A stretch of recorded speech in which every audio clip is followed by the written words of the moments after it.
to get through You feel it. like you've hit rock bottom before, but nope, there's a basement. Yeah. And it's coming in the Yes. future. Yes. Like it will get worse than it probably ever has at some point. Yep. And we will deal with that when we get there.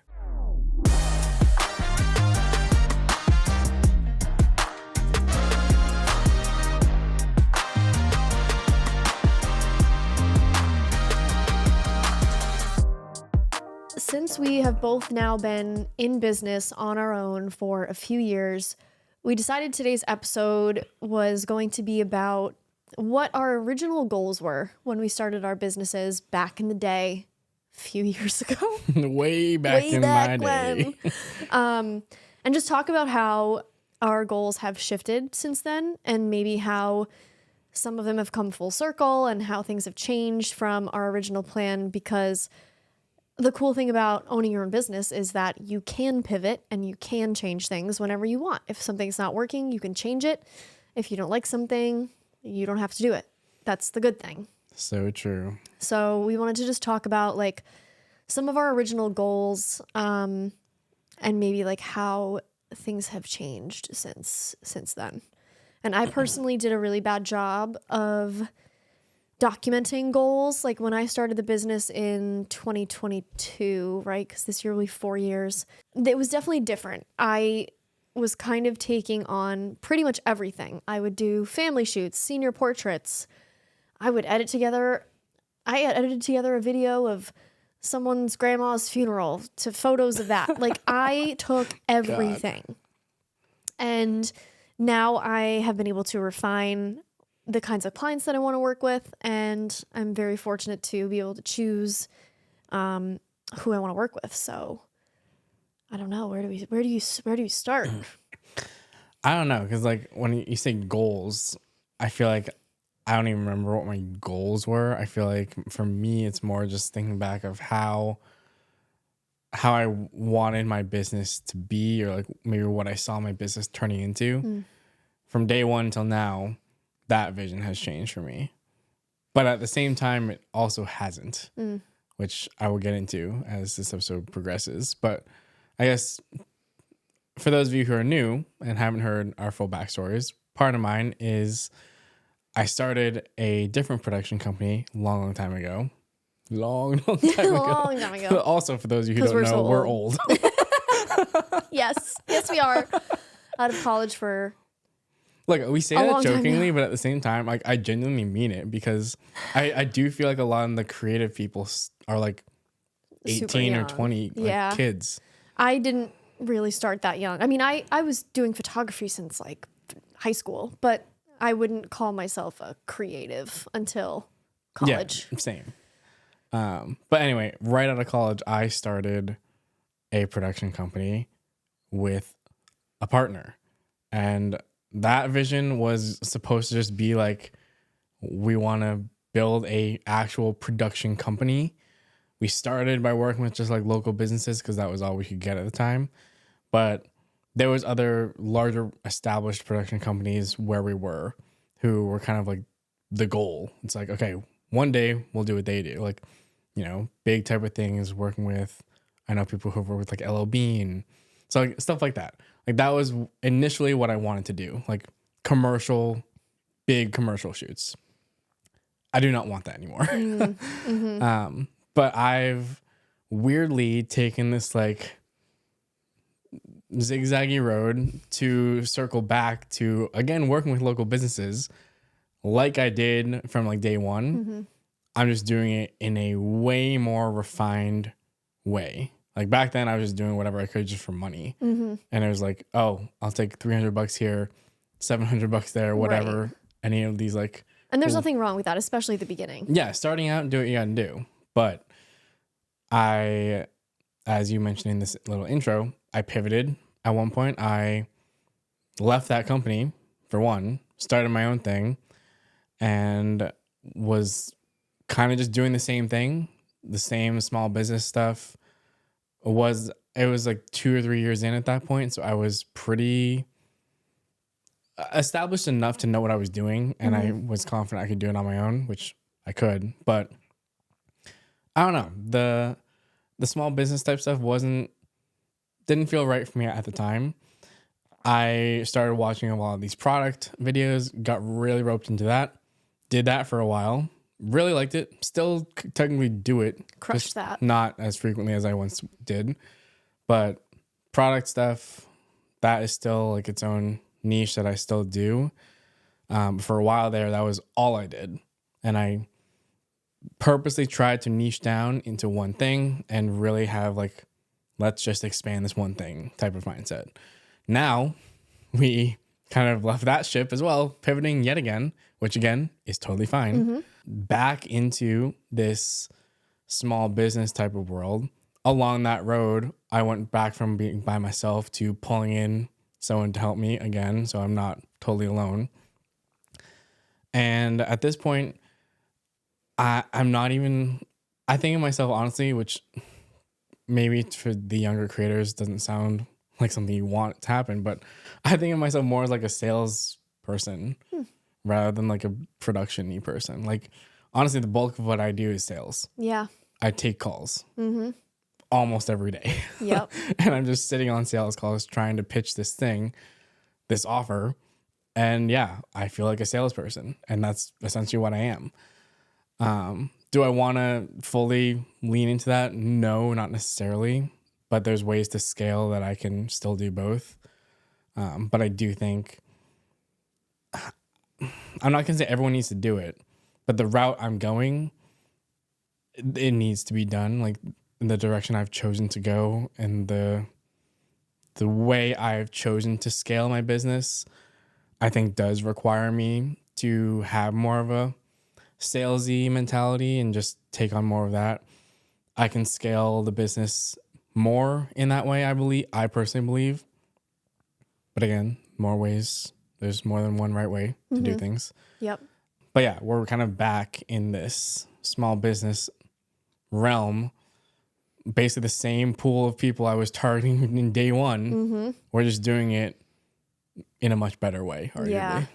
Yeah, I'm curious. So since you've made that shift to from the product stuff mostly to now small businesses, Yeah. is there anything that you find that you like more about working with small businesses versus doing product stuff? Like what are the biggest differences? I'm kind of putting you on the spot. No, yeah. I mean, it's a good question. The communicate, and this is a vague answer, and I'll kind of try and be more specific as I go, but the communication, basically, with the small business people, most of the people I'm talking to have no idea like about like marketing and stuff. I'm talking to the business owners primarily. Yep. Maybe they have a marketing person that is also looped in, but usually with the businesses we're targeting, it's the decision maker is the owner. So we're talking directly to them. Since they don't necessarily speak this marketing language, there's definitely a little bit more, I don't know, nurturing that needs to be done in the just verbal communication to make them understand what we're talking about. Definitely. Because sometimes they don't get it. Once they do get it, though, it's pretty easy because it's like once you can talk their language, using like the ROI to really and numbers to hover over their face, it's like, okay, we get that. They get that. Whereas in the other world, with the product stuff, I'm normally talking to the marketing team member. Yep. The product world, they're not small mom and pop shops. Not that the local business people are, but like the product businesses and product brands I was working with were regional, if not national brands. So they were established teams. They had their CEO, they had their director of marketing. And usually I was only really talking to the marketing people, sometimes the CEO. But it's like, okay, I'm talking to the marketing person. All I need to talk about is the deliverables. Yeah, like pretty what you're much. gonna do. I don't need to explain to them how it works. This is their job. They know how it works. Sometimes they even had all their own campaigns set up, like at different launches. They had Yeah, all I of mean, the plans, and they just They needed just tell me what to input the do and I content. do it. So it's like I really didn't have to convince or like explain things as much because they were already kind of knowledgeable about the creative industry. They knew exactly what needed to be done. They knew how it happened for the most part, or if they didn't care how it happened as long as it got done. Yes. So Yeah. I think that was one of the biggest things. that honestly did take some getting used to again. It's like I went from really not having to talk about certain topics at all to now like this is some of the main things I have to bring up to get them to understand. Yeah, that's interesting. That's an interesting way to think about it. Completely different positions of people that you're like kind of speaking to. Yeah. The way we phrase it, usually like the avatar that we're talking to was different. Okay. And do you find that, like, because I know for the product stuff, it was mostly just you in a studio shooting this, and the people for the product stuff, like those marketing directors, were not in the room with you. Right. So do you like that you get to now collaborate with the business owners and like be on site and do all that kind of stuff? Like, do you like that more? Like, I guess it's a lot more interaction, right? Yeah. And I mean, yeah, I would say maybe like 65% of it, the product stuff was in the studio, but we did, honestly, I preferred to do lifestyle shoots anyway. They were just fewer, far between. But we did some lifestyle shoots on sites. Still, client wasn't there though. Yeah. But to answer your question, honestly, I still prefer being the remote content partner. Really? There are people that we've worked with in the past, like, 6-7 months that, they're great people, really nice. We vibe for sure. But I don't know. There was something about, and again, and if you're listening to like our episodes in consecutive order here, this might feed into like my ego. But like, I feel like when I was doing the lifestyle product shoots and we would you still go on site and we would have there would still be a lot of people there, so that at least the human Models and interaction stuff, was yeah. there. We'd have 2-3 models, 2-3 crew member with BTS, sometimes even more, but still. So yeah, the interaction was there, but it was the fact that I was in charge of like the entire thing. Okay. Like in that regard, everything like flowed through me. Pretty much every decision that happened needed my okay. Yep. Meanwhile, with the and that sounds like such a like egotistical No, it's thing not, to because say. you've said before you really like having creative control. So I get that. So true. That yeah. makes sense. I've disclaimered myself in Yes. many ways. Yes. No, I don't think that's egotistical at all. I think you just really enjoy having the creative control, which is very understandable. But then, so like I still, there's a sense of creative control with these local businesses because still, we need to guide them and make sure they're doing it the right way. But usually, we're on their site. It feels more foreign because it's like we're on their home turf. Like we're in their office. They're here every single day. They know what's going on. Yeah. More about their business than I do. And I mean, that still applies to the product world, but with the client not there to critique me every decision I make, in the moment, it feels like I know enough that I can make the decisions. Yeah. Whereas when I'm with the people on site for the local business stuff, I know I learn as much as I can for sure, but still, they know more than me. Yeah. So any sort of like final decision is going to be from them, like asking them like, is this okay to say, like things like that. Yeah. So yeah, I would probably say I still would prefer the product stuff in the sense of being that remote content partner, no client on site. I feel like subconsciously the clients on site still always make me feel a little almost like self-conscious, even though I know what I'm doing. And for the most part, it's a super easy setup. It's like one camera, maybe 2, 1 or 2 lights. They're just sitting and talking. So it's like done this a million times. Yeah. But still, I'm like, it's like stage fright. It is. And it's honestly, I don't think that's a bad thing to be nervous or feel like you are being critiqued, because that means that you care. You genuinely care about how the product turns out. You want them to be happy. You want them to like it. So I completely get that, and I feel the same way. It's definitely nerve-wracking, and that's one of the reasons why I love my regular clients, because I feel like with repeat customers, you really get to know them. Exactly. You get to know their environments. You get to know their staff and exactly what they are looking for in terms of a brand voice and all of that content. You know what you're trying to get at. So Yeah. I'm much more comfortable with my people who I work with regularly. Like, you know, some of my clients I'm like actually friends with and see outside of work, and it's a different kind of relationship. See, I still don't think I would. If it happens, it happens. I'm not gonna try to not make it happen, but I don't think I would actively try to be that close with my clients. I don't think it didn't really happen on purpose. It just kind of happened Right. organically. Because like, Which I feel like if it happens like that, it's fine. I totally agree. And I agree with how you said, the repeat clients. Yeah. That makes sense. The more you spend time with them, hopefully you get more comfortable with them. Yes. Like we have a retainer client now. Like we went out during the shoot, we got lunch. And like for like an hour, we just talked like normal people. Yeah. And like that was nice to Yeah. just get to know each other more. And not talk about like, oh, what are you going to say for this next video? Like put the cameras down. Yes. Eat lunch like a normal person. Exactly. Exactly. Yeah. It's funny because like I think that's my favorite part about working with the local businesses is the fact that I get to interact with them and be at their level and be with them. I like going to different places and meeting new people and making new connections. And I'm still trying really hard to establish myself out here in Central Mass, get more clients out here.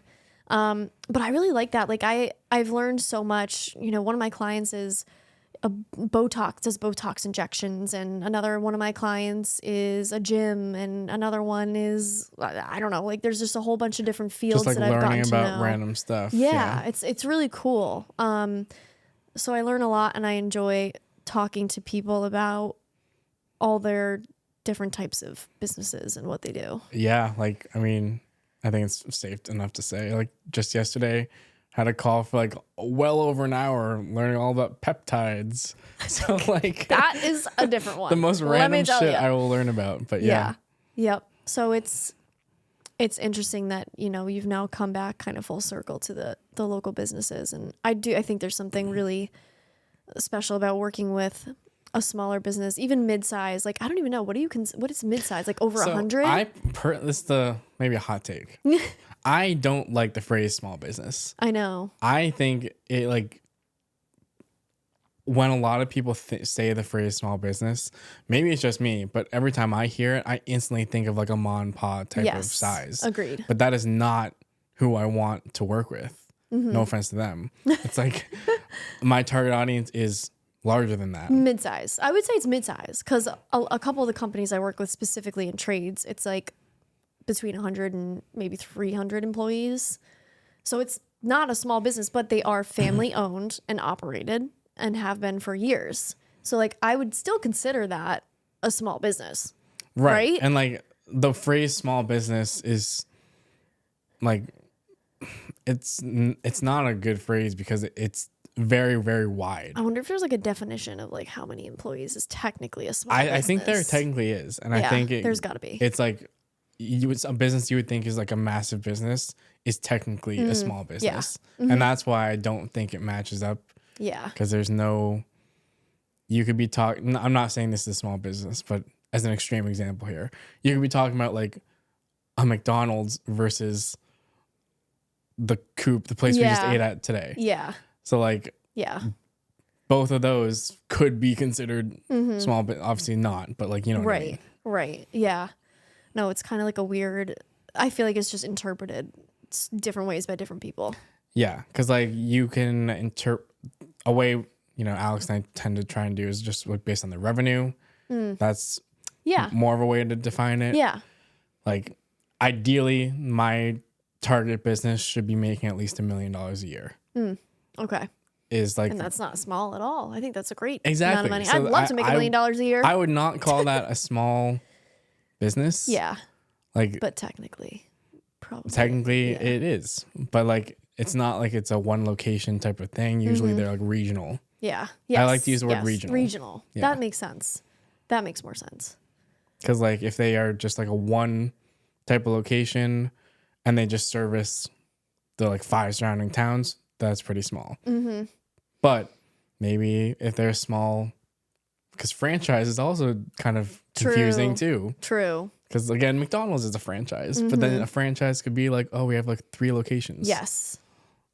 Like Big Y. Do you know Big Y?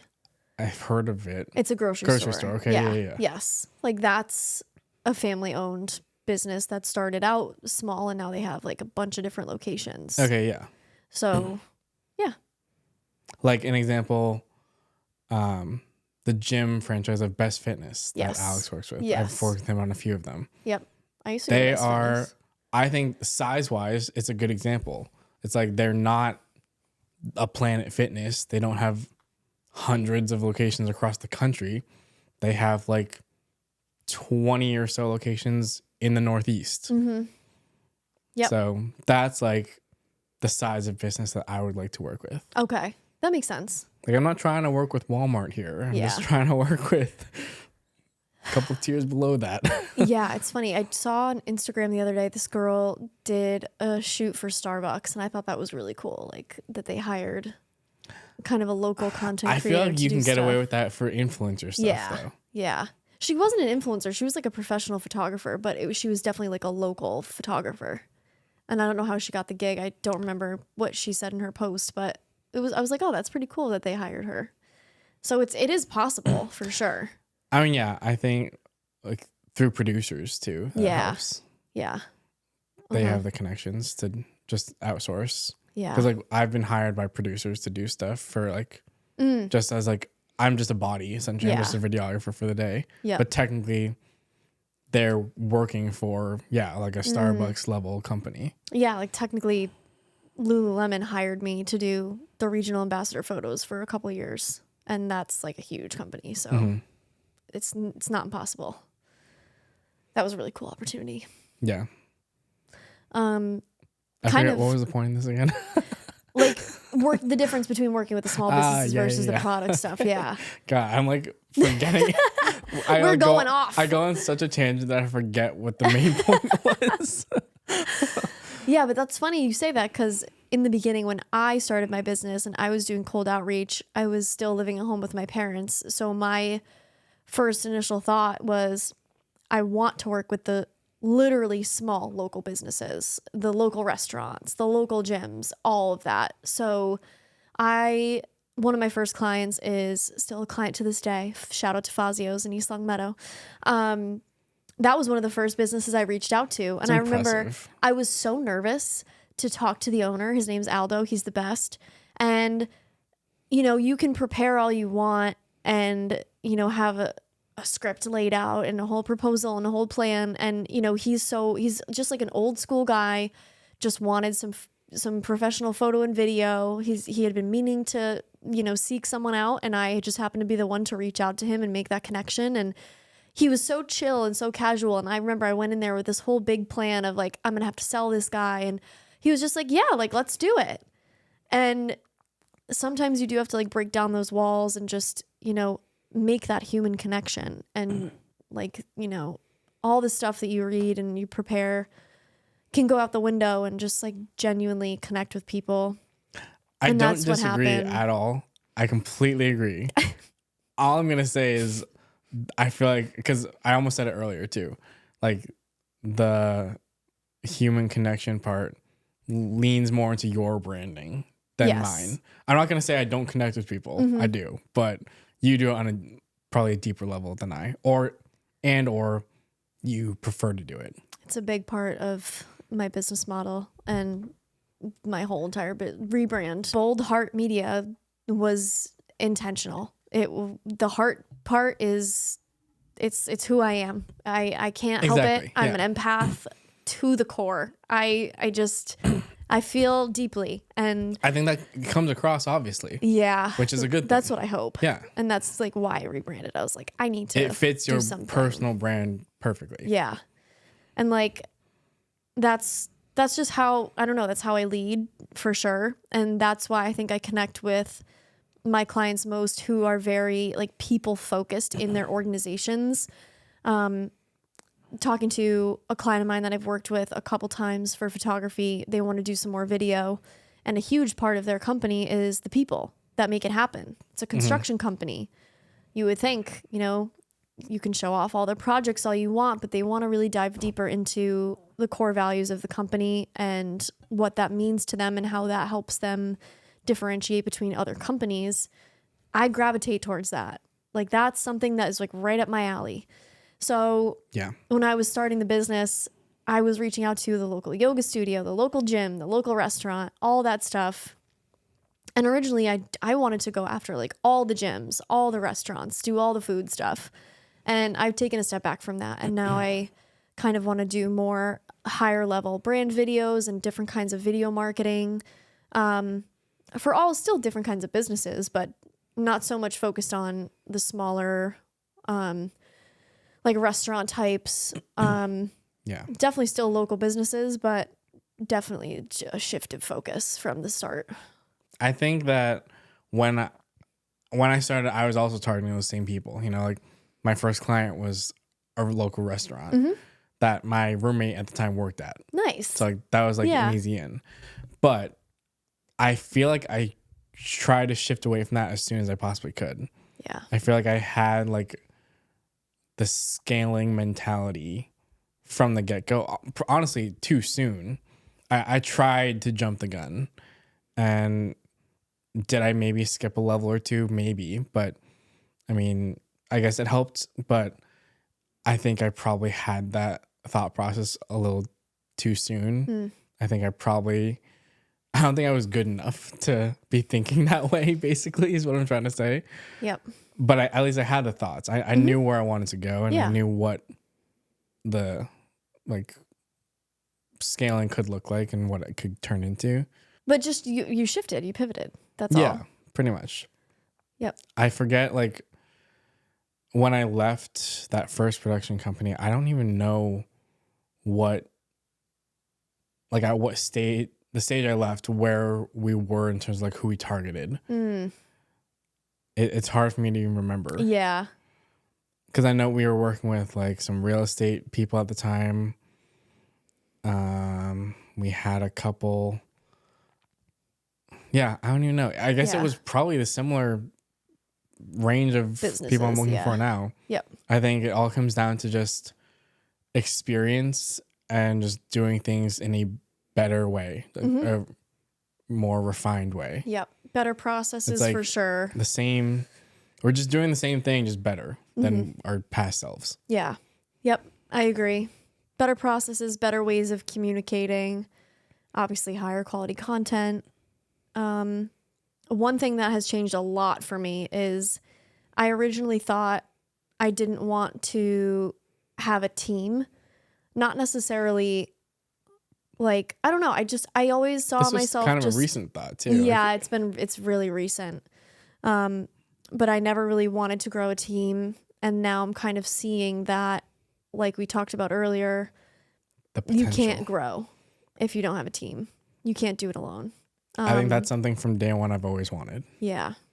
I never thought that way. And I think, part of it is because I saw how I've seen examples of how it could go so poorly. I would see that as motivation to do it, to be like, I can do it better than these people. Yeah, you're right. I know. It's like, if I was in charge, it wouldn't have been this poor. You're right. Yeah. Sometimes when you are in a place, I feel like a lot of people can relate to being somewhere where they're just not happy and not great management, not great leadership. And you can learn just as much from that kind of a situation as you can from a good situation.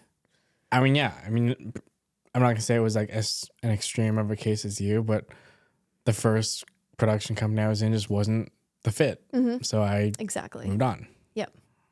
Yep. So yeah, I do think that's very relatable. Yeah. What else has changed for me? I think those are the big things. Yeah. I mean, genuinely, the more I think about it, it's like, honestly, doing the same thing. Just a little different. I'm just doing it. Yeah. Same but There's different. all the processes that we've learned and like the systems we've put in place. My 4-year ago self would have never thought of this stuff. It's like, oh, we'll like write everything on the back of this napkin and we'll do it. Oh my God.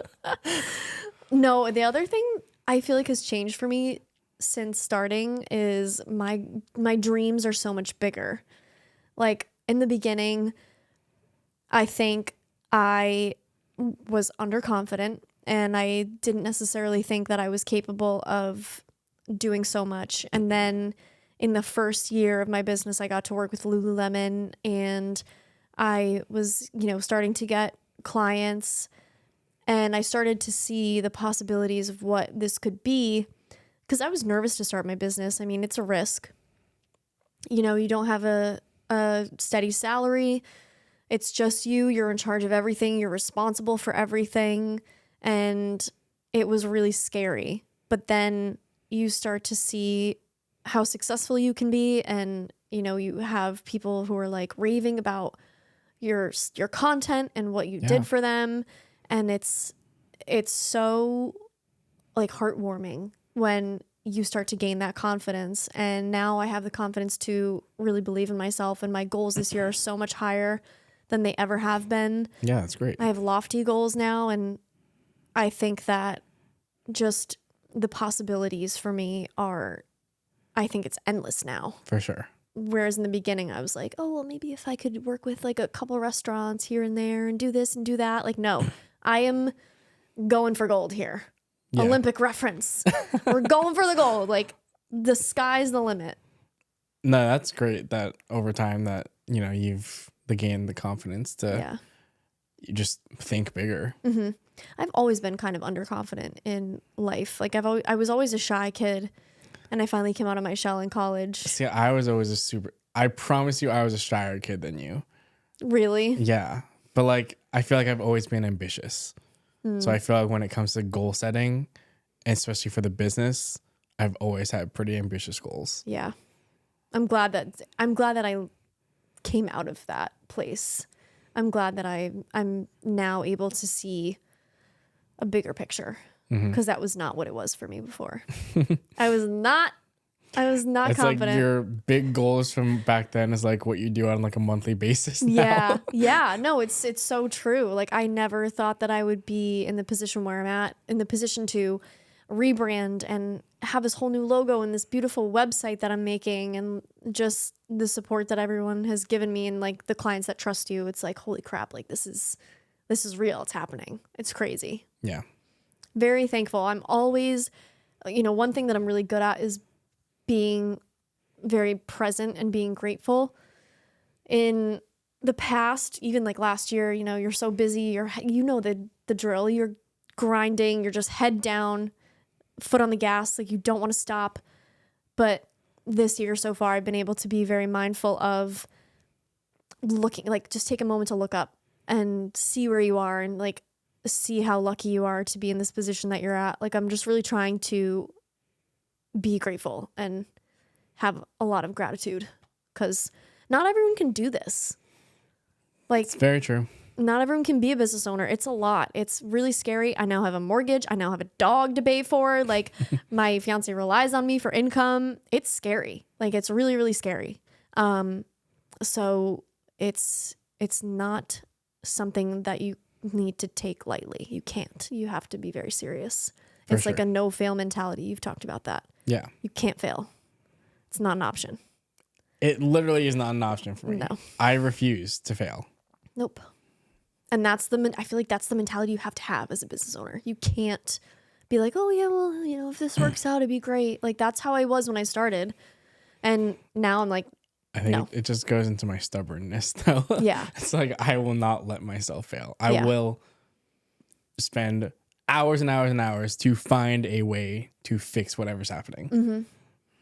And there's, we've both gone through highs and lows, but there's probably a time in the future where it's going to be harder than the hardest we've ever gone through. Yeah, no. And you have to get through it. You feel like you've hit rock bottom before, but nope, there's a basement. Yeah. And it's coming in the future. Yes. Like it will get worse than it probably ever has at some point. Yep. And we will deal with that when we get there. Yep. And that's the mentality. You have to be stubborn. You have to be stubborn. Well, that's good for me. That bodes well for me. Oh my God. This has turned into like an inspirational TED Talk. Yeah. Gratitude. confidence. It's all the things, All the things. you know? And you have to have, I didn't have a business mindset bone in my fucking body when I started this business, but I learned a lot from my dad, you know, because when he Right. started his business, he like, you know, he took a risk. I'm pretty sure. What is the thing you do? You like put your house on the line. You like, I don't know, you like finance your house or something in case the business fails, they can take your house. What is that? Oh, I don't know. It was real. So he could not fail. And he's, you know, he's on his own. He has like a couple part-time people who work with him, but very same mentality. So maybe like something subconsciously in me was like kind of watching him do this and saw that. And maybe I got some, he always says, you're just like your mother. You have nothing of me, but he's wrong.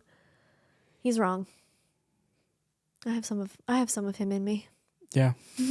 Love you, Dad. He doesn't listen. Oh. I'll send him the clip. Yeah. I think that's about it. Yeah, I think so. Well, thank you so much for listening and watching. Please subscribe on YouTube. Follow us on Instagram too. We post some clips, and follow us on Spotify. Rate us 5 stars and leave a comment if you want us to talk about anything. And we'll see you in the next one. Bye. Bye.